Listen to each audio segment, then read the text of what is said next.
mga krimen o kaya mga kilos ng mga kabataang nasasangkot o minor de edad na nasasangkot sa criminal activities. Tama lang na dapat ang mga nagkasala ay nananagot. At marahil ay maraming kinakailangan ding liwanagin o linawin sa usapin nung ano nga ba ang tunay na mga probisyon o tunay na mga posibleng mga pag-implementa ng batas at ikumpara ito dun sa mga hindi tama o kaya disinformation. Unang-una sa lahat, hindi po tama at hindi ito naaayon sa batas na walang pananagutan ang kabataan na nagkakasala. Number 1. Number 2, hindi rin tama na ang nagkasala sa batas na menor de edad ay dapat pakawalan. Number 3, hindi rin tama na kapag ikaw ay below 15 at up to 9 years old at ikaw ay nagkasala, ay dapat kang pakawalan. Maliwanag, noong 2006 na ipasa yung batas, nakita ang ilang mga naging problema sa implementasyon ng batas. Kaya noong 2013, ito ay inamendahan under the chairmanship then of now Senate President Chis Escudero. He was the chairperson of the Senate Committee on Justice. Ngayon, siguro isang tanong, ang unang tanong, maaari bang masabi na oo, may kakulangan ng batas, ngunit mas marami ang kakulangan sa implementasyon kaysa sa batas mismo? Una po, linawin ko po sa ating kaibigan, Senator Kiko Pangilinan, wala po akong sinabi na kulang ang batas. Ang sabi ko po ay napakaganda ng batas na ito. Hindi lang po siya napapanahon ngayon. Sa pangalawang tanong po, totoo po yan sa maiksing panahon ko po dito sa Senado, napakadami pong magagandang batas. Sobrang gagandang batas, hindi po talaga na-implement. Hindi lang po sa usapin na ito. Usapin lang ng agrikultura, number 1 na yun. Public information, number 2 na yun. Pero ito pong tanong niyo po, totoo po yan. Implementasyon ang kulang. Pero alam niyo naman po sa buhay ng...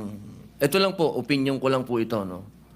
Dahil ako po ay hindi ko naman po itinatago na tayo po'y galing dyan sa ganyang klaseng buhay. Yung mga ganito po kasi, alam nyo, minsan iisipin natin ang mga kriminal bobo, kriminal tanga, kriminal walang isip.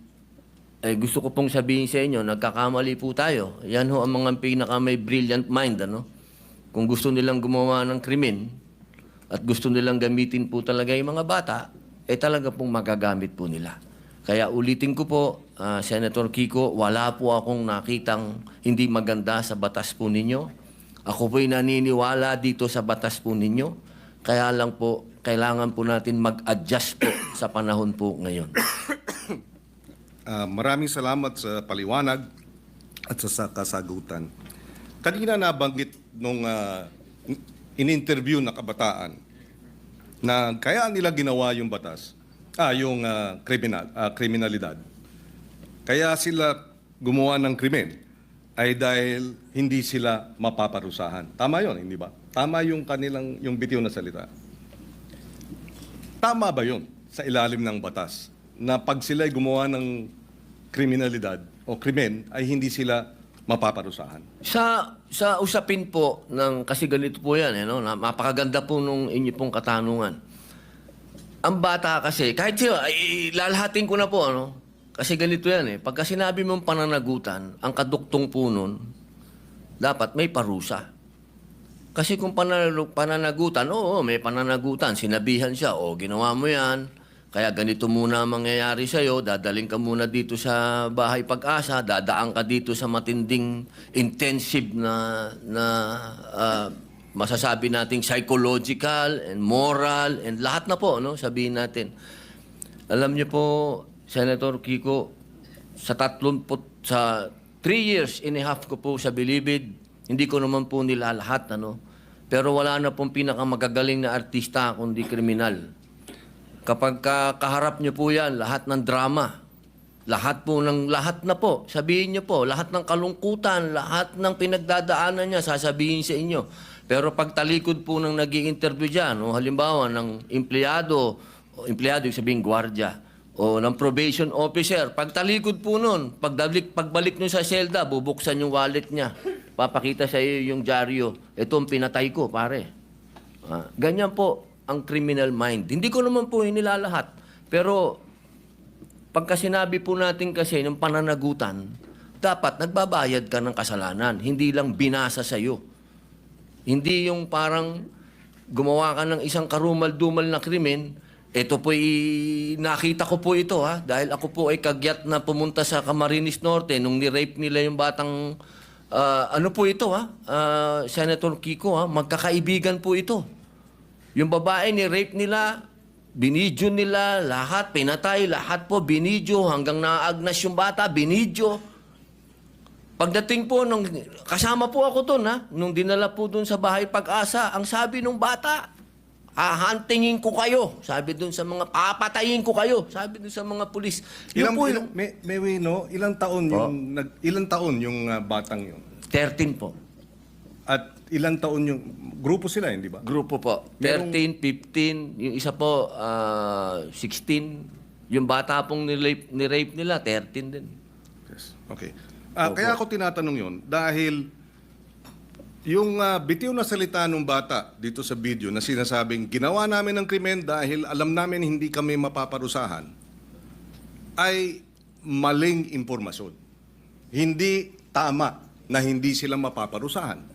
At yung mga edad 16, 15, oo, menor de edad, pero maliwanag sa batas na maaari silang litisin bilang mga nasa hustong gulang na kapag napatunayan na meron silang discernment. At ang katunayan niyan, yung magwad killings, dahil sila ay menor de edad nung naganap, pero sila ay 16 at 17, sila ay nilitis bilang mga nasa hustong gulang at sila ay nakakulong ngayon. In other words, hindi tama yung sinasabi na dahil menor de edad, hindi pwedeng parusahan. Dahil yung dalawang involved sa magwad killings, pinarusahan. Nakakulong ngayon. Yun ang puntong isa.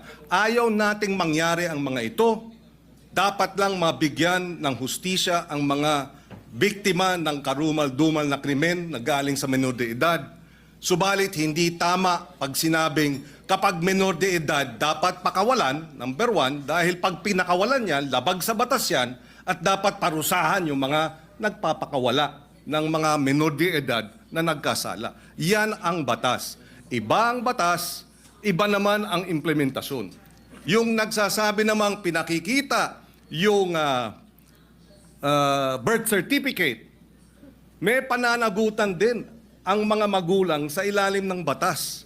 At yung mga nagsasabing ginagamit ng mga bata, may pananagutan din sa nasabing batas. In fact, ang parusa dun sa mga gumagamit ay yung maximum na maaaring maging parusa dun sa krimen na isinagawa ng mga bata at ginamit ng mga sindikato.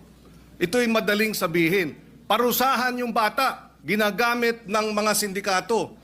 Bakit hindi habulin yung mga sindikato? Kasi mas madaling parusahan yung bata. Mahirap parusahan yung mga sindikato. Dahil yun, makapangyarihan. Yung bata, vulnerable. Ginamit na ng mga sindikato, exploited na, biktima na, dahil ginagamit at kinakasangkapan, at mabibiktima ulit ng Estado dahil kailangan silang parusahan at ikulong. Kaya kinakailangan marahil ay balansehin natin. Sa usapin ng unang-una, yun nga ba talaga ang sinasabi ng batas? Allow me to read some of the provisions. Parents shall be liable for damages unless they prove to the satisfaction of the court that they were exercising reasonable supervision over the child. Ibig sabihin, may pananagutan ang mga bata, ang mga magulang. Meron ding maliwanag na usapin. Pananagutan ng mga gumagamit sa bata, Section 20C. Any person who in the commission of a crime makes use, takes advantage of, or profits from the use of children, including any person who abuses his authority over the child, shall be, or instigate the commission of the crime, shall be imposed the penalty prescribed by law for the crime committed in its maximum period. So kung ginamit sa droga, maximum sentensya sa usapin ng illegal na droga ang ipapataw dun sa mga magulang o sa mga adults, sa mga sindikato na gumagamit sa mga bata. Again, ihiwalay natin yung implementasyon ng batas. Kung mayroong mga kakulungan, dapat managot sila. Pero iba naman ang batas mismo. Opo, katulad po ng sinabi ko kanina, wala po akong nakitang hindi maganda po sa batas po na ginawa po ninyo. Sa umpisa pa lang po ng aking talumpati, ay yan na po kagad. Sinabi ko po ay napakaganda. Yun lamang po sa usapin, doon lamang po sa edad. At yun po talaga ang aming intensyon na bumaba po ito. Dahil sa nakita naman po natin, talagang yung mga nakakagawa po ng krimen ngayon ay nasa ganung edad na po. Huwag niyo pong isipin na ang aking amenda ay para guluhin o sirain ang honor ng batas po na yan. Hindi po. Ako po ay isang ayon dyan. Yung lamang pong provision na yun. Kailangan lang naman po talaga nating pag-aralang mabuti dahil sa ngayon po talaga aming ginagalang at mahal na Senador Kiko Pangilinan, iba po kasi ang pinanggagalingan natin. Kayo po ay magaling na abogado. Kayo po ay nasa, medyo ironic lang kasi kayo ang nasa posisyon ng akusado. Ako naman ang nasa posisyon ng biktima. Pero iisa lang po yung ating mithiin, proteksyon na ng mga bata. Bata. Opo. Pero yung mga nakagawa po ng mga heinous crime, hindi ko po talaga matatanggap na tatawagin nating mga bata itong mga ito. Tama po yan. At kaya nga nakalagay din sa batas, kung sila ay kumilos at magkaroon ng discernment at kumilos na parang mga tulad ng mga nasa hustong gulang na, from 18 to 15, dapat litisin bilang mga nasa hustong gulang na. At yung 15 and below naman, pagka serious offenses, pwede silang mandatory confinement for a period not less than 1 year. Ibig sabihin, sila ay involuntarily confined for a period of not less than 1 year. So hindi tama pag nagkasala ng rape, ng homicide, ang mga minor de edad na ang edad ay 15 and below, sinasabi ng batas, mandatory confinement of not less than 1 year. Pwedeng maging 2 years, pwedeng maging 3 years, depende sa magiging pasya ng hukom. Pero hindi tama na sabihin, pagka 15, 14, 13, 12, nag-rape, dapat pakawalan. Labag sa batas yun. Ngayon, nais ko rin ipaliwanag at ilagay sa records po natin. Narito si Senator Sherwin Gatchalian. Nung siya ay mayor, full implementation ng Juvenile Justice Welfare Law ang kanyang inimplementa. At naalala ko na 70%, if I remember right, nung mga nabigyan ng pangalawang pagkakataon dahil nagkasala na diversion program ay nanumbalik sa normal na buhay at nagkaroon na ng maayos na pamumuhay. In other words, nais din natin malaman pagdating sa committee hearing, dito sa batas na ito, ilan ang mga nakinabang at nagkaroon ng pangalawang pagkakataon at nagbago ng buhay. Dahil yun naman ang kabila nung sinasabing benepisyo at kahalagahan ng batas na ito. Dahil kung wala ang batas na ito, lahat ng mga nagkasala diretso sa kulungan kahit 9 years old at isasama sa mga hardened criminals. Pero dahil sa batas na ito, hindi na hinahalo sa hardened criminals, sila ay inilagay sa isang diversion program. And Senator Win Gatchalian, in fact, I remember during the debates in his first term, was supportive of adding budgetary support for the full implementation of this law.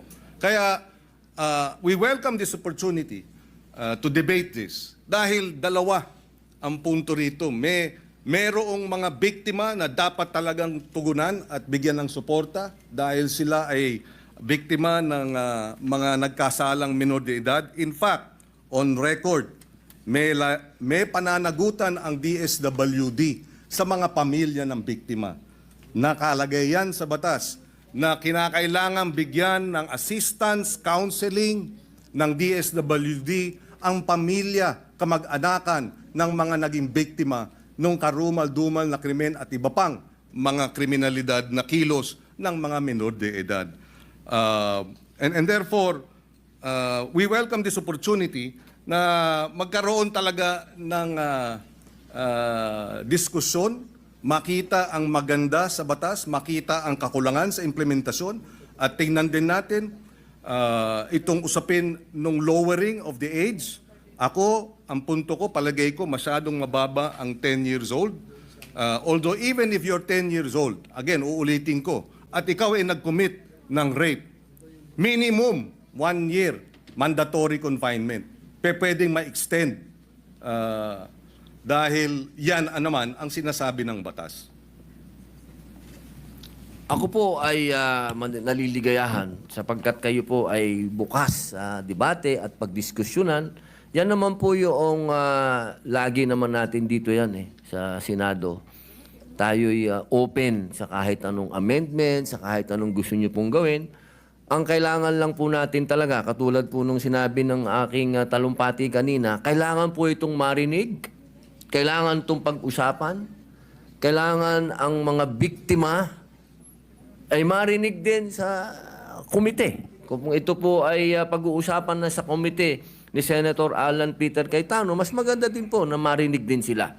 Alam nyo, mahal na kaibigan, Senador Kiko Pangilinan,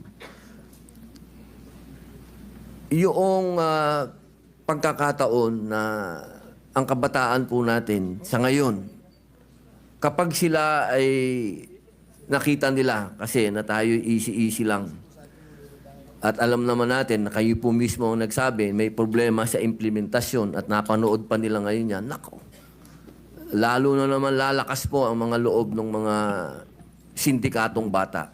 Ako po'y kanina, habang nag-uusap po kami ng aking legis, sabi ko sa kanila kanina, alam niyo kung yung mga brilliant mind na mga criminal minds na yan, kung ito ay kanilang i-exploit, talagang mag-aalaga ka talaga ng mga batang wala na sa kanilang pag-iisip.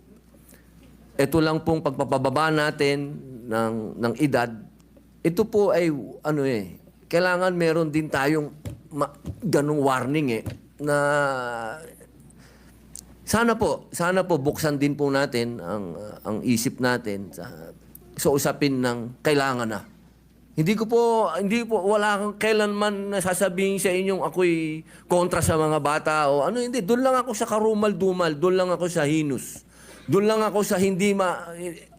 Hindi masikmura. Ako na to, ha? Ako na po ito. Hindi ko masikmura. Si Robin na po ako, ha? Nakita ko na ang worst of the worst. Sabihin nyo na. Pero ako hindi ko masikmura. Yun lang po ang punto ko. Wala ako ditong, kahit kailan wala ako ditong kinokontrang personal o ano, wala. Ako kung ano lang ang nasa kalsada, kung ano lang ang nasa 8% ng ating mga taong bayan, kung ano ang nararanasan ng mga naghihikahos sa mga lugar na ang kahirapan po talaga at ang mga kalukuhan at ang mga nandyan na ho talaga. Ito po inilalatag ko sa inyo. Ako na po yung boses niyan. Kahit po sa sinasabi natin, makukulong yan, madadala doon. Alam nyo, ang isa ho dapat natin pinag-uusapan kung magkakaroon tayo talaga ng youth detention center. Kasi ako po talaga, patawarin nyo po ako, kung itong mga gumagawa ng ganitong kasalanan, hindi po yan pwedeng hindi mangulungan. At sinasabi nyo po, nandyan sa batas nyo yan, naniniwala po ako na dapat silang mangulungan talaga. Ang problema, hindi po nangyayari. Hindi po talaga. At yaan po ang nangyayari sa ground. Narinig nyo naman po ang sinabi din ng ating kasama ni si Senator Raffy, talaga pong may problema sa implementasyon. Kaya sana po kapag tayo po'y nag-hearing, nag-usap-usap, wag po nating isipin na yung batas po ninyo ay... Hindi po, never ko po yung gagawin, sir. Never. Ako po, gusto ko po magtulungan po tayo para masaayos po natin kung ano ang future ng ating mga kabataan, kung saan ang direksyon po nila. Katulad po ninyo ako, sumasama po ako sa inyo. Yun lamang po, ang dala ko po sa inyo ay point of view ng ibang naratibo naman. Naratibo po yan ng isang taong nakulong. Nakita ko, mga mata ko, ako po mismo, nung binanggit na ni Senator Bato, kanina, yung patungkol sa mga akyat bahay. Hindi naman po ako naging akyat bahay, pero pag nabasa niyo po yung aking biography, nakita niyo po yan. Talagang nagamit po tayo. Talaga ng mga sindikato. Nung ako'y bata. Kaya alam ko po ang pasikot-sikot talaga ng mentalidad na to. Kaya sana po, sa usapin na yon, makinig din po kayo sa akin. Total, malinaw naman po na tayo po ay binigyan ng pahintulot ng konstitusyon. Ang sabi, hindi naman lahat pwede kayo abogado dyan. May iba't iba kayong pwedeng magsasaka, pwedeng artista, pwedeng ex-convict. Dahil naniniwala ang saligang batas na lahat po tayo ay may mako-contribute dito. Sa plenaryo na to. Dito sa institusyon na to. At ito po ang aking pinaniniwalaan. Ito po siguro ang magiging contribution ko sa inyo. Nasabihin po sa inyo kung ano talaga ang estado ng ating criminal mind. Kasi talaga po yan, Wala na po tayong magagawa. Tanggapin na natin na nandito yan at paano natin naharapin. Sabi nga po, oo, pwedeng maging deterrent, pwedeng hindi. Ang kailangan lang po talaga ay malinawan natin na may parusa. At sabi naman nyo, sa batas ninyo, malinaw ang parusa. Ang problema po, hindi yan ang nangyayari sa ground. Kaya kailangan po talaga nating revisahin. Kailangan po natin talagang pag-usapan. Kailangan po nating upuan. Kailangan natin itong pag-usapan ngayon na. Huwag nating i-delay. Ang hinihiling po natin, mag-hearing na. Pag-usapan na po ito dahil nangyayari na po natin. Dahil kailan lang yung rape doon sa Quezon City na pinatay yung bata na 8 years old. Ngayon may kinukwento si General Bato po, si Senator Bato na may pinatay lang na pinasok doon sa bahay. Scholar, sinaksak. So, sunod-sunod na po ito, sir. Yun lang po akin na sana ito pong sinabi po ninyo na tatanggapin nyo po lahat. Pag-usapan na po natin sa hearing at dito po sa entablado at magkasundo na po tayo para yung taong bayan po, alam nyo naman po, siguro naman naniniwala naman po ako na pwede tayong mag-meet sa gitna. Pag-usapan natin to. Wala naman pong hindi nakukuha sa pag-uusap. Ang kailangan lamang po tanggapin natin na may problema sa ngayon ang kabataan dahil sobra na pong bata ang mga nakakagawa ng heinous crimes. Yun lang po yun. Wala po kong gusto sa inyong diskusyonan. Opo. Kami nagpapasalamat na nabanggit ni Senator Padilla itong usapin nga ng nariyan sa batas na dapat may parusa, angkop sa pagiging menor de edad. At meron naman talaga. Pwede talagang manatiling confined involuntarily, mandatory confinement for many years. 2-3 years pwede yan kung ikaw nagkasala bilang menor de edad. At nabanggit din niya, pero hindi ito ang nangyayari sa baba. So baka ang problema ay sa halip na amyendahan yung batas, ipatupad ng tama yung batas. Pero ganun pa man, pakikinggan natin ang magkabilang panig. Ako'y naniniwala na ang kakulangan talaga is the implementation of the law rather than amending the law. Dahil pagka na-implementa ng tama, within 24 hours ng report, dapat ang batang involved sa serious offenses ay idadala na para sa mandatory confinement. Mabilis ang hinihiling ng batas na kilos ng gobyerno. Pag hindi ginawa yan, hindi yan problema ng batas, problema ng implementasyon. Kaya tayo ay bukas makinig, tayo ay bukas dun sa mga minumungkahi, pero ang ating paniwala, ang ating obserbasyon ay mukhang may kakulangan hindi sa batas kung hindi sa implementasyon niya ito. Dahil uulitin ko, yung mga 12 to 15 na nag-serious offenses, hindi dapat pinapakawala. Yan. At mayroong parusang angkop sa edad nila. At maaari silang manatiling naka-confine involuntarily. Ibig sabihin, wala silang karapatang lumabas. Their liberties are limited by at least 1 year, and it can be even more. And finally, siguro, kailangan lang ipaliwanag, hindi po tayo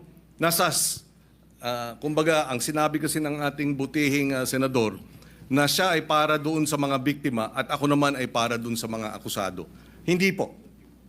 In fact, yung amendment natin sa batas na ito ay dapat bigyan ng assistance, suporta, counseling ng DSWD ang pamilya at kamag-anakan ng mga biktima. Mandato yan. At pag nagkulang ang DSWD dyan, sila'y mananagot. Hindi tayo panig sa mga kriminal, hindi tayo panig o sa mga children in conflict with the law o yung mga inaakusahan. Hindi rin tayo panig basta-basta sa mga biktima. Panig tayo sa interes ng pagpapatupad ng tama ng batas. Dahil alam ko, pag tama ang pag-implementa sa batas, lahat makikinabang. Dahil nariyan naman ang mga probisyon para dun sa mga naging biktima at para dun sa mga children in conflict with the law. Maraming salamat po. Opo, ako po'y natutuwa at nanggaling po sa ating mahal na senador na open po siya sa pagdiskusyonan to. At kanina lang po, nabanggit niyo po kanina, parang open na kayo mag-amenda tapos binawin niyo. Doon lang po ako naguluhan. Pero sana po, pag-usapan na lang po natin. Maraming salamat po sa inyo. Thank you, Senator Pangilinan. Mr. President, next to interpolate is Senator Rodante Marcoleta. I move that he be recognized. Senator Marcoleta is recognized. Thank you, Mr. President. Senator Robin, okay pa ba? Opo. Kasi parang- Isa pong katuwaan sa akin ng kayo po ay magtanong. Opo. Iniisip ko kasi baka masakit na yung paa mo. Hindi po. Iniintindi ko rin yun, baka kasi bata ka pa eh. Nag-i-enjoy po ako. Salamat po, Mr. President. Mr. President, Your Honor, alam po ba ninyo na yung batas na tinatawag nating RA 10630, ito po yung nag-anmienda sa RA 9344 Opo. na kung saan ay yung pong criminal o minimum criminal responsibility po ay inilagay sa 15 years old. Alam din po ba ninyo na ang naging basihan kung bakit ito po ay nailagay nga sa 15 years old, ito po ay hinugot sa mga magkakaibang pamantayan mismo ng United Nations. Sila hindi nagkakaintindihan. Halimbawa po, yung UN Standard Minimum Rules for Administration of Justice o yung Beijing Rules, yun po walang specific age yun. Yun namang UN Guidelines for the Prevention of Juvenile Delinquents, yung RIAD guidelines, hindi pare-pareho. Sa mga tweet yun pong 15 ay wala naman talagang basihan eh. Pwedeng 8, pwedeng 9, pwedeng 10. Ang pinag-uusapan po kasi rito in the final analysis, Mr. President, ay yung kapasidad ng isang bata na gumawa ng isang karumal-dumal na krimen. Kung kaya niya, kung meron siyang kapasidad na maintindihan niya ang pagkakaiba ng mali at saka yung tama. Iyon ang ating pamantayan. Sa mga tweet, kung yung bata, kahit na 7 taon lang, ngunit kahit papaano mo pagbali-balig ta rin ang mapangyayari, alam niya ang consequence. Alam niya na darating siya sa ganito eh. Yung consequence ng kanyang magagawang krimen sa kanyang kapwa at sa lipunan, alam na alam niya, kahit sa murang gulang pa lang. Pati yung ginamit niyang pamamaraan kung paano niya isasakatuparan yung krimen, isinasangkot din yun eh. Yung lawak nung consequence na kanyang nagawa, isinasang-alang-alang yun eh. Doon sa discretion na pinauunawa sa atin ng Korte Suprema sa pamagitan ng paggagawad niya ng guidelines. Eh. At ang pinakamahirap po, Mr. President, Your Honor, alam po ba ninyo, ang magpapatunay na yung bata na gumawa ng karumal-dumal na krimen o yung tinatawag nating heinous crime, ang burden of proof yung Estado. Eh. Ikaw ang magpapatunay na mayroon siyang discretion. Kapag nagkamali ka ng paglalatag mo ng ebidensya, absuelto yung bata. So nakapataw pa po, Mr. President, sa pananagutan ng Estado, kung ikaw ang prosecution, ikaw ang dapat sana patunayan ng bata, wala pa po akong discretion eh. Ang totoo niyan, hindi ko po kayang timbangin. Hindi ko po talaga alam na ganito po palang mangyayari. So, sasabihin ng korte ngayon, walang discretion ito. Ligtas na naman siya. Ngayon, tutulong po yung social worker. Doon, hindi natin alam kung anong pamantayan na gagamitin ng social worker. Hindi po natin sinasabi, Mr. President, Your Honor, na wala pong kakayanan ng social worker. Ngunit napakarami pong isasaalang-alang dun eh. Para talaga mapagtibay mo na walang kakayahan talaga yung batang yun. Na yung kanyang ginawa, wala pa siyang kamalayan eh. Pero hindi binding sa korte yun eh. In the final analysis, Mr. President, Your Honor, ang magpapasa yung korte. O sige, palagay mo. May diskresyon, sabi ng korte. Pero sinasabi ng batas ngayon, na yun po yung ninanais niyong susugan, tama naman po kayo ron eh.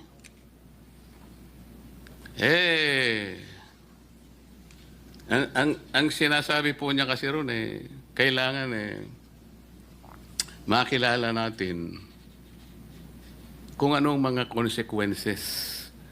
Napakahirap nun eh. At pagkatapos, sige, napagtibay na. Hindi po ako naniniwala yung batas sa ngayon ay sapat para dun sa consequence na nagawa ng bata. Napatunayan na may discretion eh. O sinabi ng batas, so sige, mandatorily you will be confined at the bahay Pag-asa. So tinandun eh. Pero yung pong bahay Pag-asa, rehabilitative po yun eh. Hindi po yung punitive na kagaya po ng mga preso na binabanggit nyo kanina na kung saan naawa kayo sa mga batang gumawa no kaya pinaghiwalay po ninyo sila eh.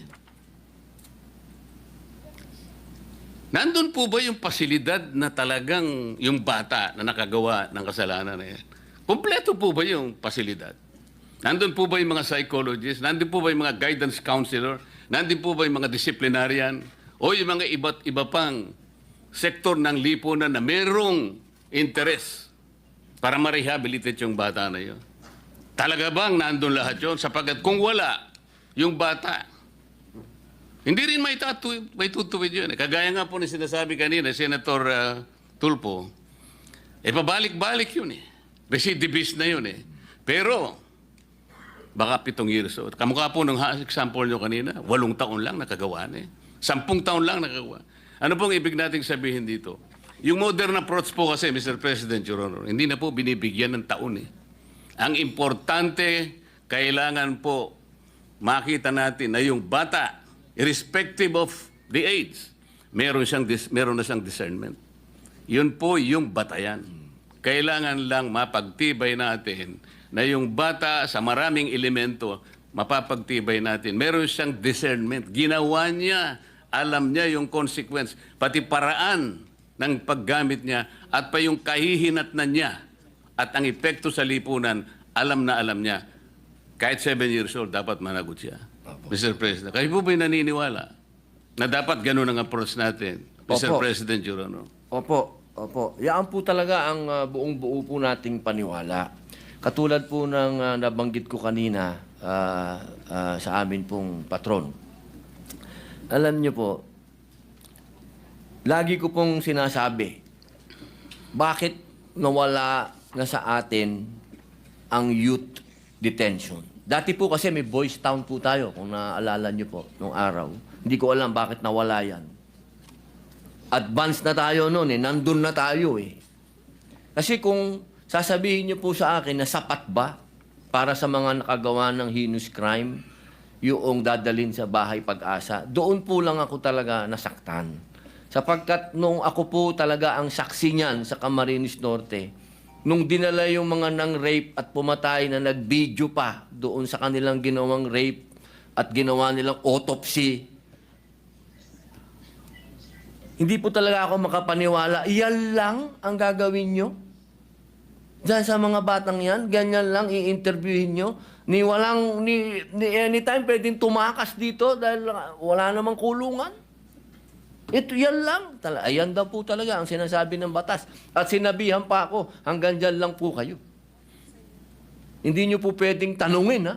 Ako na po yun. Senador na po ako nun. Hindi ko pwedeng tanungin. Hindi ko pwedeng kausapin. Hindi ko pwedeng, wala ho talaga. Hindi daw pwede. Kasi underage sila. So yun lang po ang aking hinanakit. Ang hinanakit ko po, totoo lang, mahal na patron, ay bakit naman dumating tayo sa puntong ito na kapag ang nakagawa ng karumal-dumal na krimen, tatratuhin pa ba natin itong bata?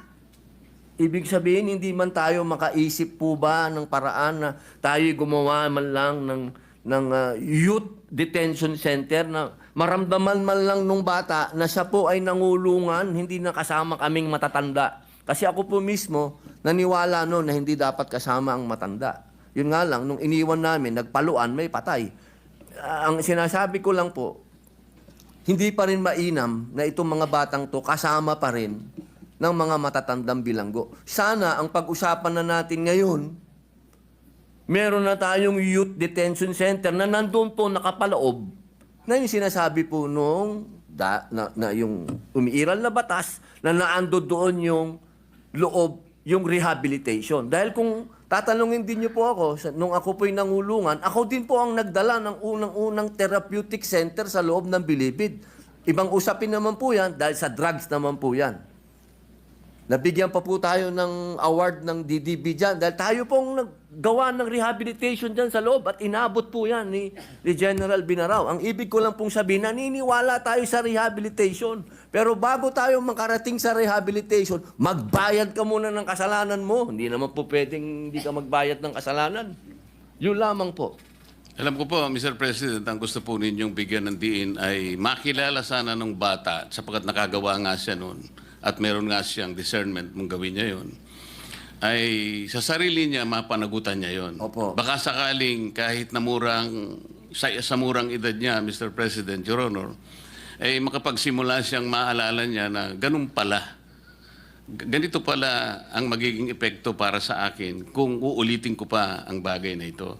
Kasi ang nangyayari po sa ilalim ng batas, Mr. President, kaya mandatory po, dadalhin siya sa bahay Pag-asa. At pagkatapos ng isang taon po, mandatory rin gagawa po ng ulat yung social worker at doon ay pagtitibayin niya na maaaring okay na po ito, ayos na po ito, pwede na siyang ma-reintegrate sa ating lipunan.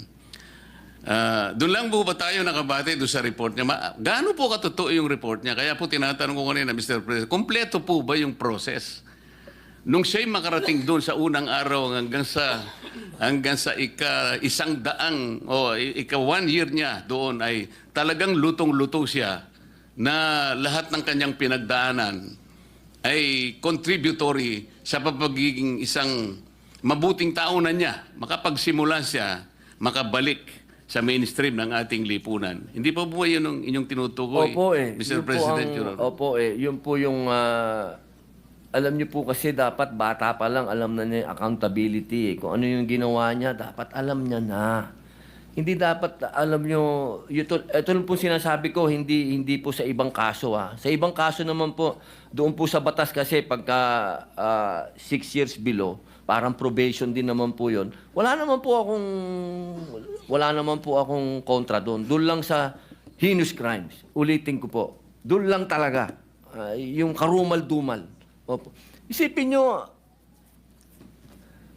kwentuhan lang ang puhunan mo pala. Pag ako'y pumatay ng tao, ng rape, na bata, ang mangyayari sa'yo, ang puhunan mo lang pagdating mo sa bahay pag-asa, kwentuhan lang. Wala kang gagawin, kundi makikipagkwentuhan ka lang doon sa lahat ng mga ibibigay sa'yo ng gobyerno, sa mga programa doon, pero hindi ka nagbabayad ng kasalanan mo. Importante po sa lahat, yung magbayad ka ng kasalanan mo, sa murang edad, maintindihan mo na kailangan mong magbayad ng kasalanan pag may utang ka. Yun lang naman ang kailangan na hindi mo pwedeng lagpasan yun. Kailangan magbayad ka. Ginawa mo yan eh. Pwede po bang malaman, Mr. President, nung kayo po ay unang nakalabag o nakagawa ng labag sa batas, anong taon po ba kayo? 10 taon po. Napakaswerte po ng intervention na ginawa ng ating bansa sa inyo sapagkat sa kabila ng maaga po ninyong pagkakalabag ng ating mga batas. Ngayon po ay kausap ko na kayo bilang isang senador ng ating bansa.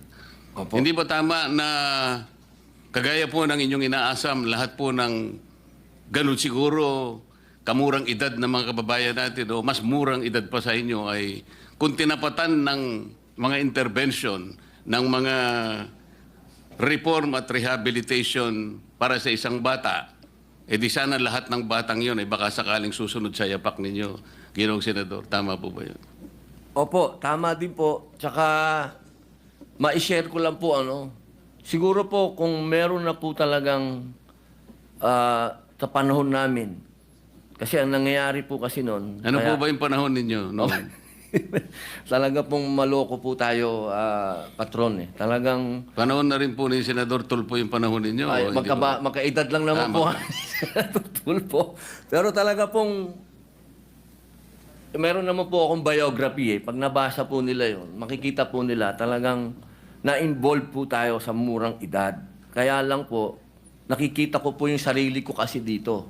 Kung nung murang edad, ako po ay nadisiplina na, baka hindi na po ako nakulong. Ang nangyari lang po kasi, dahil nung araw, dahil ako po ay anak ng gobernador, siyempre po, pag nakagawa ka ng kasalanan, para ka na rin may batas na, anak ni gobernador yan, wag nyo nang pakialaman. Ganun po ang nangyayari. Kaya habang ikaw ay nakalulusot, hanggang sa naging bata ka ng presidente nung araw, si Robin Padilla, bata yan ni Fidel Ramos, wag niyong galawin. Hanggang naayang ka pa uli, dire-diretso ka pa, hanggang isang araw, tinamaan ka talaga ng ayan na ang sintensya mo. Babayaran mo na yung kasalanan mo. Doon lamang po ako nagkaroon ng pagkakaintindi. Kasi galing ka sa pinakamataas, ikaw ang superstar, tapos ginawa kang lowest mammal, bilanggo ka, kung tawagin ka ng gwardya, psst, psst ka rito. Marirealize mo, boss. Marirealize mo, patron, na teka, kailangan kong magbago. Kasi pag hindi ako nagbago, ayaw kong tumagal dito sa kulungan. Yun lang naman po kasi yung tamang paraan ng rehabilitasyon. Kasi kung babalikan ko po nung araw na nakalulusot ako, boss, maniwala po kayo sa akin, hanggang nakalulusot yan, patindi ng patindi. So, Mr. President, para hindi siya talaga makalusot, naiintindihan ko po ang mga anmiyenda na gusto po ninyong mangyari. Palakasin po natin yung sa discernment. Opo. na kinakailangang malinaw na yung batang gagawa ng paglabag, lalong-lalo na yung mga karumal-dumal na mga krimen, ay magkaroon man lang po ng talagang listahan na kapag ito ang lahat ng mga bagay na ito ay present habang ginagawa mo o nagawa mo ang paglabag na ito, siguradong meron kang discernment at hindi ka makaliligtas sa batas kahit ang gulang mo pa ay 8, maaaring 9 o 10. So, inconsequential po rito, Mr. President, kung gaano ka kamurang edad. Opo. Ang importanteng lilitaw ay meron kang discernment, lalong-lalo na napasangkapan ka sa mga sindikato. Ibig sabihin, nakauunawa ka eh. Nalaman mo na pwede ka makipagsabuatan at dito makikita rin ano bang katungkulan ng magulang. Doon po papasok ang discretion. Maraming salamat po, Mr. President. Maraming salamat po. Thank you, Senator Marcoleta. Majority Leader. Yes, Mr. President, next to interpolate is Senator Win Gatchalian. Move that he be recognized. Senator Win Gatchalian is recognized. Thank you, Mr. President. At alam ko ho, halos 2 oras ho sumasagot si Senator Robin Akala ko ng nga, mga sagot. impeachment eh. Pero napakaganda po itong paksa na ito dahil katulad niya, pag umuwi po ako sa Valenzuela, yan din po ang naririnig ko sa aking mga constituents, lalo na sa mga punong barangays natin, na nagrereklamo sila na yung mga bata na gumagawa ng krimen ay hindi parang napaka light o hindi masyadong mabigat yung pagbibigay po ng parusa sa kanila. Pero mga kasama, bago po ako magpatuloy, gusto ko rin pong makiramay doon sa mga biktima ng karumal-dumal na krimen. At ako ay nakikisa kay Senator Robin sa kanyang damdamin dito sa mga pamilyang naapektuhan nitong mga karumal-dumal na krimen. At yun na nga, nasabi ko ho na naririnig ko rin po ito sa ating mga punong barangay, naririnig rin ho natin sa constituents ho natin. Pero mga kasama, tama po si Senator Kiko na napag-usapan ho ito namin ng mga unang panahon. Ay, hindi ko na matandaan kung kailan yun. No? May mga unang panahon. Dahil nung inimplementa po itong batas na ito noong 2006, mayor pa ho ako at that time. No? At isa po sa mga local government units na kaagad rumisponde dito sa batas ay ang Valenzuela. No? At nagtayo ho kami ng sarili ho naming bahay pag-asa. At gusto ko lang po ipamahagi at i-share sa ating mga kasamahan dito yung aming karanasan tungkol dito sa bahay pag-asa. Dahil nakita ko rin po nakita ko yung pagkakaiba nung bago ho ipinatupad itong batas na ito at yung pagpapatupad ng batas. Nakita ko rin po yung mga instances kung saan yung bata ay kasama ng mga matatandang nakakulong. Nakita ko ho yun with my own eyes. At minsan ang krimen ay simpleng pagnakaw o simpleng pickpocket, pero nasasama ho sila, nakakulong doon sa mga matatanda. At ang initial reaction ko ho, mali ho nga yung ginawa niya, pero tingin ko itong batang to ay hindi ho titinuto kung kinulong ho natin kasama yung mga hardened criminals. Yung talagang mga criminal ho na gumagawa ng hindi magaganda. Kaya nung ipinatupad po itong juvenile justice law, isa ho sa mga naglagay ho kami ng pondo itong bahay pag-asa. At hindi ho madali. Totoo ho yan. Aminin ko ho. Ito na pag-usapan namin ni Senator Kiko. Napakalaking trabaho. Mas mabilis pa nga ho gumawa ng eskwelahan ng building o ng kalye. Mas mahirap po ireforma ang isang bata. Talagang kailangan mo ng maraming oras, maraming pasensya at maraming pag-uunawa. Dahil napakahirap po ireforma ang isang tao. Bata man o matanda, napakahirap po. Pero nakita rin ho namin na kung tama po ang gagawin at maganda po, maglalagay ho tayo ng tamang pondo, kukuha tayo ng tamang tao na gagawa, maganda po ang ikalalabas nitong programa na ito, yung mga intervention programs sa ilalim po ng batas. Doon po sa aming statistika na nakita, yung masasabi naming successful na na-reintegrate sa ating community. At iba pa nga, dahil nasa bahay pag-asa ho sila, nagbibigay ho kami ng alternative learning system. Yung iba ay dinadala ho namin sa pag-aaral kung hindi naman po mabigat yung krimen. At nakakapagtapos sila sa loob po ng bahay pag-asa. Kaya yung aming success rate at that time is around 75% to 80%. No, successfully reintegrated. Pero aminin ko, hindi ho madali yan. Uulitin ko ho. Kailangan ho ng investment, kailangan ho kumuha ng tamang tao, kailangan ho kumuha ng mga empleyado na may puso po sa pagbibigay po ng reforma or intervention. Hindi lang yung 9 to 5 job to eh. No, in fact, ang maganda ho dito sa aming bahay pag-asa, katabi pa ho to ng simbahan ng aking ina. No, pastora ho kasi yung aking ina eh. Nagkataon lang hindi ho namin sinadya, nagkataon lang. Kaya every now and then, yung simbahan ho, nagkakaroon ho rin ng counseling, nagkakaroon po ng spiritual rejuvenation. So hindi lang po pag-aaral, kung hindi yung pagbabago naggagaling po sa puso at sa spiritual na pagbabago. No? So yun yung nakita ho namin na talagang matrabaho. So mga kasama, ang aking tanong ho sa ating kasama ay ilan na ba ang bahay pag-asa sa buong Pilipinas? Meron na ba ho tayong ganun na computation? Dahil nakita ko ho na mahalagang sangkap yung bahay pag-asa eh. No? Yan ay isa sa mga nakita ko sa batas, binabasa ko ulit, isa sa mga importanteng provision, no? Yung pagpapatayo ng bahay pag-asa. Meron na ba ho tayong research kung ilan po ang bahay pag-asa na itayo? Una po, maraming salamat po sa inyo pong mga mungkahi. Alam nyo, magandang paalala din yan sa mga local official na magkaroon pa tayo sana ng maraming bahay pag-asa. Pero sa akin pong karanasan, regional lang po ito eh. Regional. O yun po kasi katulad nung nangyari po sa Camarines Norte, nandun sa region. Pero ang batas po, nakasaad doon is provincial at highly urbanized city. So dapat meron ho silang at least mga 105? No? 105? Meron na ba ho tayong bilang? Wala po akong eksaktong bilang ng bahay pag-asa. Opo. Ito pala ang dating former ayun pala. DSWD Ayun, opo. secretary ho natin. I'm sure alam ho ni former Secretary Erwin.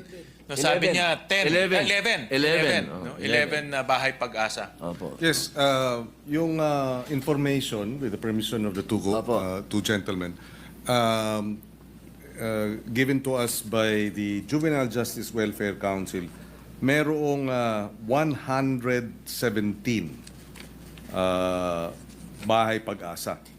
So, yung 11 palagay ko regional, tapos yung provincial and municipal and urbanized cities is 117. Yan. Baka tingin ko, yan din po ang dapat isa nating tignan dahil for example, kung probinsya, kagaya ng Camarines Norte, napakalaki ang Camarines Norte. So kung isa per province, ilalagay lang ho yan sa DAET, I would assume, kung meron man sa DAET. Pero ang sakop niya, napakalaking land area. Tingin ko sa pagre-review nitong batas natin, titignan din ho natin kung sapat ba yung one province, one highly urbanized city dahil based on my personal experience, so personal ho naming karanasan, importante itong bahay pag-asa. At ito yung intervention program na hindi ho talaga pwedeng, lalo na pagkarumal-dumal na krimen, hindi ho talaga pwedeng ipakawala eh. Dinadala ho siya sa bahay pag-asa, meron ho doong psychologist, may social worker, at pwede rin pong mag-aral yung bata doon, yung alternative learning system. No, yun po yung aming karanasan. Opo, napakaganda po niyang programa na yan, pero yung atin po kasing mungkahi, iba ang pagkarumal-dumal na krimen po kasi, Senator Win, hindi talaga ako payag na dyan lang sa bahay pag-asa. Nakita ko yung bahay pag-asa doon sa Bicol na pambihira. Ito ba yun? Baka walang maramdamang pagsisisi yung bata eh. Ang alam niyo po kasi, sa akin pong, sa karumal-dumal po ito ha. Sa heinous crimes. Naintindihan ko yun. Opo, hindi po doon sa mga regular na petty, okay lang po ako doon sa kanila, sa bahay pag-asa sa kanila. Pero doon po sa mga karumal-dumal na krimen, yung realization kasi ang importante po sa lahat, yung realization, yung matanggap mo, yung nga po yung argumento ni Senator Marcoleta, matanggap mo na ikaw ay may ginawang kasalanan. Opo. At yung kasalanan na ginawa mong karumal-dumal na krimen ay pumasok sa puso't isipan at kaluluwa mo na kailangan mong magbayad ng kasalanan. At hindi ko po nakikita doon sa bahay pag-asa na magbabayad ng kasalanan ang isang batang gumawa ng karumal-dumal na krimen. Kaya nga po, ang sinasabi ko po, kung imbis na sana tayo ay lawakin pa natin yung bahay pag-asa, okay, maganda, para doon sa mga krimen na sabi nila 6 years down, okay. Wala akong ano dun. Pero yung wala tayong facility para doon sa mga batang gumawa ng krimen na karumal-dumal at dadaanin lang po natin sila sa intervention kagad. Medyo dun lang po. Sana meron munang realization, after ng pagsisisi, tsaka papasok ang intervention. Kasi kung para dito sa mga nakaisip na mang-rape kayo, grupo, i-video nyo yung tao, i-video nyo yung bata habang pinapatay nyo, wow, kahit saan ko po tingnan, anong intervention ang gagawin mo doon? Kailangan muna nung taong yon, nung batang yon, kung ano man siya, ma-realize niya muna yung ginawa niyang kasalanan. Paano niya ma-realize yun? Kung hindi natin siya, hindi ho ikulong sa bilibid, ikulong sa isang juvenile detention. Meron naman po talaga dapat juvenile detention tayo sa Pilipinas eh. Wala naman po talagang, ang opinion ko po galing sa nangulungan eh. Ito po yung totoong mungkahi po sa inyo na meron talagang criminal mind. Meron talagang mga taong nabuo na sa isip nila na sila'y kriminal. At yung pong pagiging kriminal na yon, hindi natin mababago yon ng kwentuhan lang. Kailangan yung pagdusahan niya ang ginawa niyang kasalanan. Kasi po, sarili po itong experience.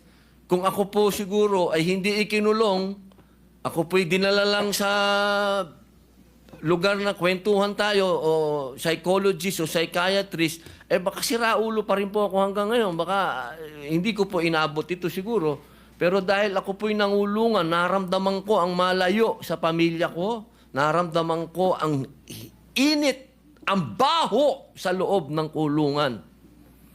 Na ang kulungan po ay dapat ang laman ay 60, kami 100 mahigit sa isang selda. Ang iba'y nakahiga, ang iba'y nakaupo. Sa loob ng CR, may taong natutulog, 4 na tao. Iihi ka, makikiraan ka. Pagyaan po lahat yan, nadaanan ng isang tao, doon ka mag-iisip na magbago. Yun lamang po ang aking mungkahi. Hindi ko po kayo kinokontra, lahat kayo, tama po ang sinasabi ninyo, lahat yan.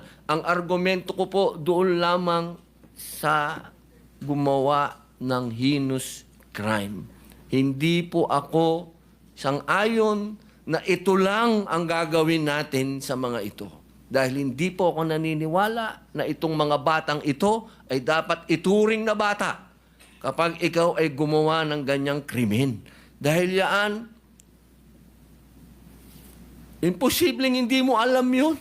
Imposibleng ikaw ay musmus para magplano, na kapag plano ka na ganito gagawin natin, aabangan natin, pag inabangan natin, kukunin mo, ikaw mauna.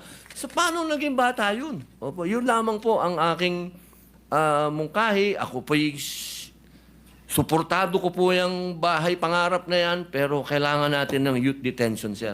Ako Kailangan. naintindihan ko. Talagang nung pinapalabas niyo ho yung video kanina, talagang nakakagalit.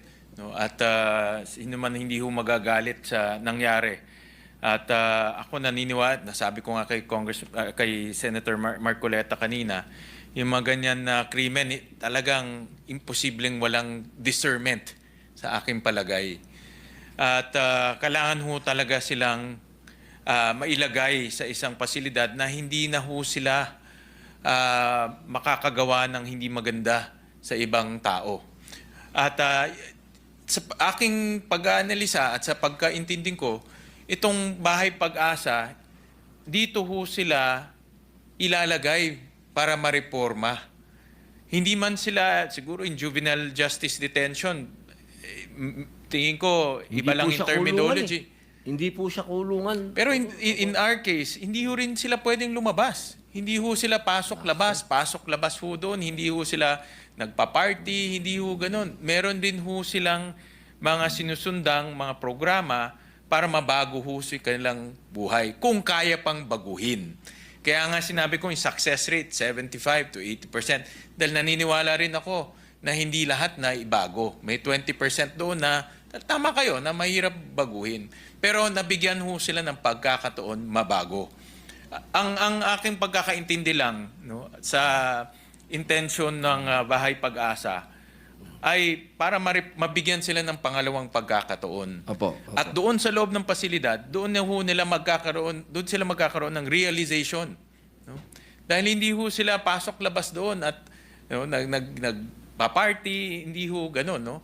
Sa pagkakaintindi ko, yung intervention program, ang pinakamahalagang aspeto para mabigyan sila ng pangalawang pagkakataon. Ang tanong ko ngayon, sa ating kasama kay Senator Robin, at alam ko talagang very passionate siya dito at maganda nga ho lumabas to dahil alam ko rin marami sa ating mga kababayan talagang pinag-uusapan to, lalo na pag lumalabas itong mga balita, no, umiinit yung ating emosyon.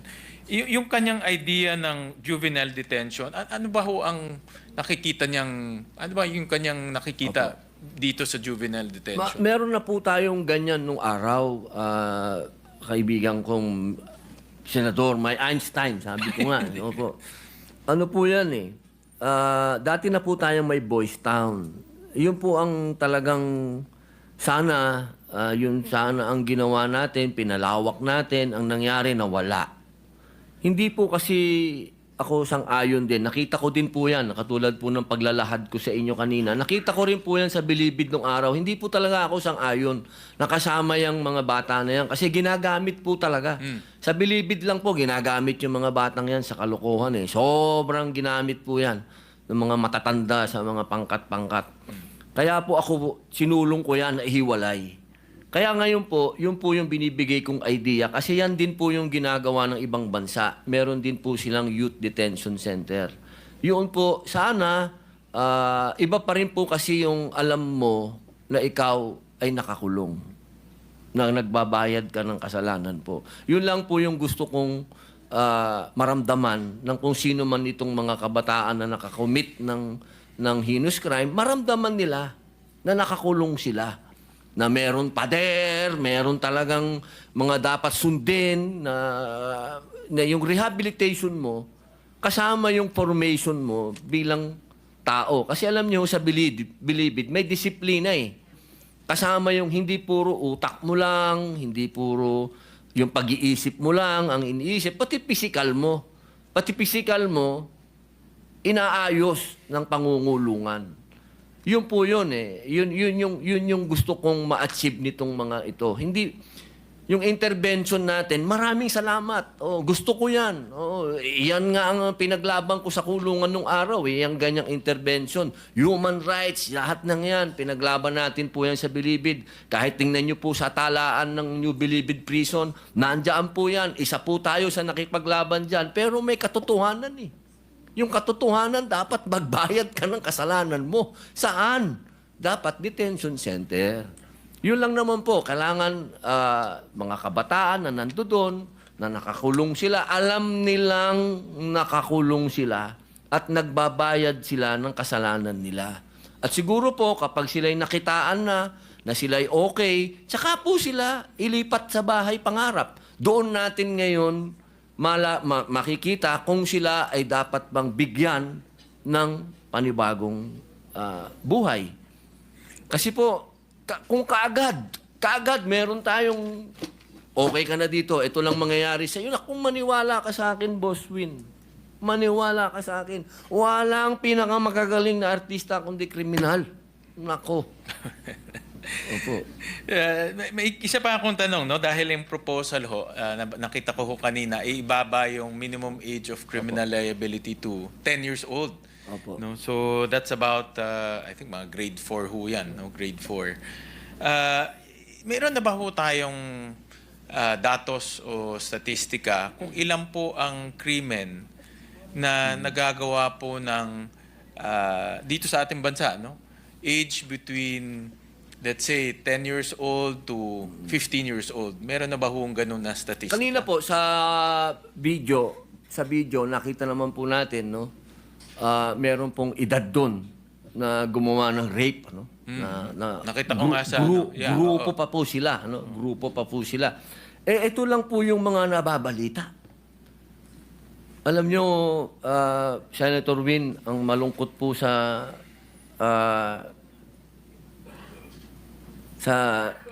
sitwasyon ng Pilipinas, kung sino pa yung mga nasa malalayong lugar. Alam niyo po yung Camarines Norte, galing po kayo, lagi po galing namin ako, kayong... madalas ako doon. Opo, lagi dahil po sa kapatid ho ninyo. Opo, lagi po namin kayong bisya. Isipin niyo po yon. Ang Jose Panganiban po nasa bundok. Nangyayari po yung mga ganyang krimen. Talagang, ito po ay nasa harap na po natin eh. Nasa harap na po natin. Wala man po akong eksaktong Oo. Siguro, numero. ang punto lang ho natin, maganda rin ho tignan natin itong mga datos na ito. Opo. Pagdating ho, I'm sure mare-refer po yung inyong privilege speech sa tamang komite. At hingin ho natin yung mga datos sa mga ehensya na may kinalaman ho dito. Tulad po yun. Gusto ko ho sana malaman, ilan na ba? No, kasi talaga nakakagalit ako. Nung nakita ko kanina, galit na galit ho ako. Yung emosyon ho natin. Pero tingnan din ho natin yung mga datos. Ilan po ang mga ganitong kaso sa loob po ng ilang taon, maybe 5 years or since the inception of the law. Maganda ho, pwede sigurong tignan bago yung batas. Pagtapos ng batas, dumami ba, kumonti ba ang mga ganitong krimen na isinasagawa po ng mga bata. At tingnan din ho natin yung, kasi in my experience bilang dating mayor, pag tama po yung intervention, maganda naman po yung resulta. Maganda rin ho tignan natin yung aspetong nun. No? Yung ilan ba ang nabagong buhay, ilan ba ang kahit na ho yung heinous crime na sinasabi natin na nakakagalit ho talaga, kagaya ngayon. Tama ho kayo, kanina sinabi nyo dahil na rin sa impluensya ng social media. No? Kaya may mga ibang bansa, tulad po ng Australia, pag minor ka, bawal ng social bawal media. po, 16 pa baba. Tama ho kayo doon. At ako, sang-ayon rin po na dapat may ganyan na regulasyon. Pero tingnan rin ho natin yung datos kung ilan po yung mga batang napapasok sa heinous crime pero nareporma rin. No? Dahil nga dito sa intervention program. Apo. Tingnan din ho natin yung datos. For example, isa sa mga mahalagang talento o professionals na kailangan natin, yung mga social workers at psychologists. Tama ho kayo na itong mga taong to hindi simpleng pagtuturo lang. Importante rin po yung tamang psychological intervention. Pati spiritual nga eh. Yun Opo. din yung aming experience. Napakahalaga po nun, yung spiritual. In spiritual intervention. Dahil pwede rin ho nating tignan kung kulang ho tayo sa psychologist, baka walang psychologist na doon sa ating bahay pag-asa, talagang wala hong mangyayari. So ang punto ko lang ho, tignan ho natin lahat ng datos para pagdating ho ng panahon na pag-uusapan natin sa komite, nakalatag ho lahat. Maganda po yung ating diskusyon. So nagpapasalamat pa ako kay Senator Robin dahil ho sa kanyang magandang privilege speech at ako ay sa pagdating ho ng tamang panahon mas marami pa ho tayong dapat tignan at dapat i-analisa lalong-lalo na yung pulot-dulo naman ho na ito para sa isang tahimik na lipunan. Opo. No? Kung paano po natin gamitin itong batas o ano pa ang pagkukulang pagdating sa implementasyon dahil kung sabi nga kung meron kung 100 sabi kanina ni Senator Kiko 117 Opo. no sa dami na ho ng nung 2006 ang population natin wala pang 80 million. Opo, opo. Ngayon 114 million na tayo pero 117 pa rin. Baka isa ho sa mga dapat natin tignan, palawakin pa yung mga pasilidad para ho magkaroon ng tamang intervention. No? So, yun lang po. Maraming salamat sa iyong panahon. Thank you. Maraming salamat po, Senator Win Gatchalian. Thank you, Senator Win. Yes, Mr. President, last to make a manifestation or interpolate is Senator Erwin Tulfo. I move that he be recognized. Senator Erwin Tulfo is recognized. Thank you, Mr. President. Sa ating pong butihing senador mula po sa Bicol at Nueva Ecija. Nais ko lamang pong sabihin na tama naman po ang paggawa ng batas nitong Juvenile Justice Welfare Act dahil ito po ay alinsunod doon po sa pinirmahan natin sa United Nations Convention on the Rights of the Child na sinasabing hindi dapat babaan ang edad ng criminal responsibility bilang miyembro po ng United Nations. Pero ang problema po, nung ipasa po natin ang batas, hindi po tayo nakahanda. Bakit ko po nasabi? Nung ako po yung nag-DSWD Secretary, ito pong unang hinanap po natin, ilan po ba ang ating mga rehabilitation centers, juvenile facilities? 11 lamang po. Tama naman po si Senator Pangilinan, sa mga bawat city po nasa 117. Meron po tayong 149 cities sa buong bansa. Meron po tayong 1,400 plus na munisipyo. Ang problema po dito, para sa kalaman po natin mga kasamahan, dahil ako po yung naging reporter pa po ako na ipinatupad ito ng Philippine National Police. Pag may nahuli pong non-rape, ang gagawin po ng police, huhulihin. Hindi po alam ng police kung saan ilalagay ang bata. Dahil wala pong kulungan, wala po siyang selda, hindi naman pong maaring isama siya sa mga matatandang nakakulong sa city jail o sa kulungan ng police. So gagawin po, yung bata ipapaupo sa tabi. Pangalawa po, wala po tayong juvenile court. Kaya hindi po matatry ang bata o malilitis dahil wala po tayong korte. Dahil ang korte po natin pang mamatanda lamang. Pangapat po, kung dadalhin man po sa regional facilities, pamasahe, problema din po ng pulis. Wala naman pong pondo para dalhin sa mga juvenile facility po ang mga batang ito. So yun po ang nagiging problema. Marami po siyang problema, sanga-sanga na Ginoong Pangulo. Simula sa pag-aresto, dadalhin po sa wala naman pong piskal para i-entertain yung kaso dahil kailangan po juvenile court. Wala pong pamasahe ang pulis para dalhin po sa institusyon o rehabilitation center o juvenile facility dahil 11 lamang po, 100. Paano po kung sa munisipyo? I'll give you an example. Sa Palawan na lamang po doon sa lugar namin. Marami pong island municipalities po doon, 13. Ang isang munisipyo po, aabutin ka ng kalahating araw, sakay po ng pump boat papunta sa mainland. Unfortunately, wala pong regional facility sa Puerto Princesa o sa Palawan Island. Nandoon po sa Mindoro. Kung magmi-Mindoro pa po, ay daabutin ng 2 araw. Ang problema nga po, pamasahe. So, kulang po. Wala po tayong facilities. Ibig sabihin, wala po tayong mga juvenile facilities. Wala po tayong kulungan para ilagak muna yung mga bata temporarily dahil hindi naman po natin isama sa mga matatanda. Wala rin po tayong juvenile court para maglitis sa mga bata kasi natatakot po ang pulis baka sila naman po ay makasuhan, violation po ng rights ng kabataan. So, wala po tayong mga family courts, kulang po mga family courts natin mag-handle po ng mga kasong ito. Yung sinasabi ho natin, hindi po tayo nakahanda, Mr. President. Ito po yung pinag-aralan ho namin nung ako po ay secretary ng DSWD. Ito rin po ang problema ngayon ni Secretary Rex Gatchalian. Kung gusto po nating maitupatupad ng maayos ang batas na ito, kailangan po natin ng pondo para malagyan po, hindi lamang po regional facilities, kundi bawat city po, bawat lungsod, lagyan po. Mapalad po ang mga taga Valenzuela dahil may kakayahan sila na gumawa ng ganong pasilidad. Sa Puerto Princesa po, wala po eh. Island province po yung Palawan.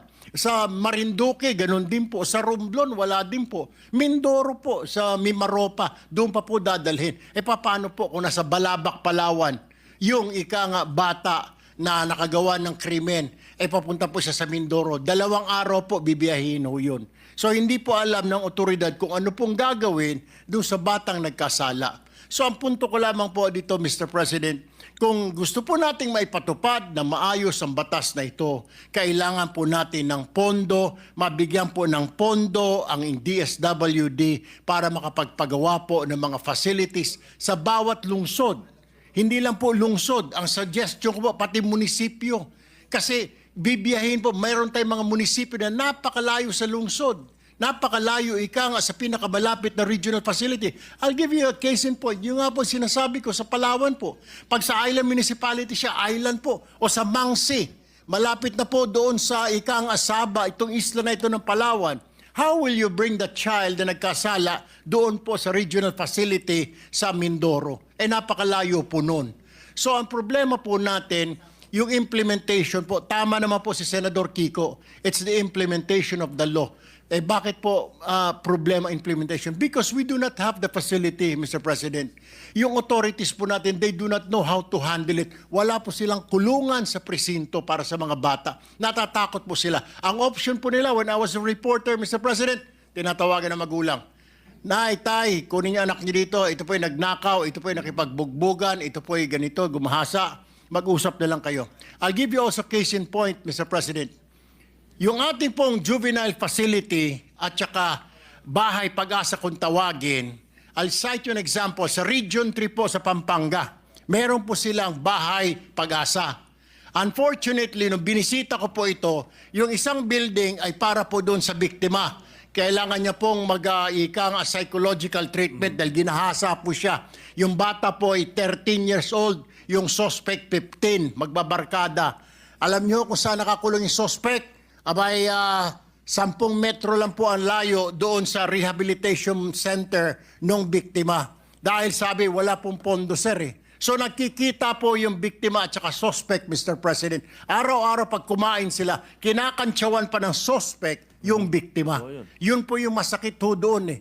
So hindi lalong natutroma yung biktima. So we really need to look at this and review this law. Are we ready? Because right now, Mr. President, we are not ready. Kasi po kulang ang ating facilities. Yun lamang po, Mr. President.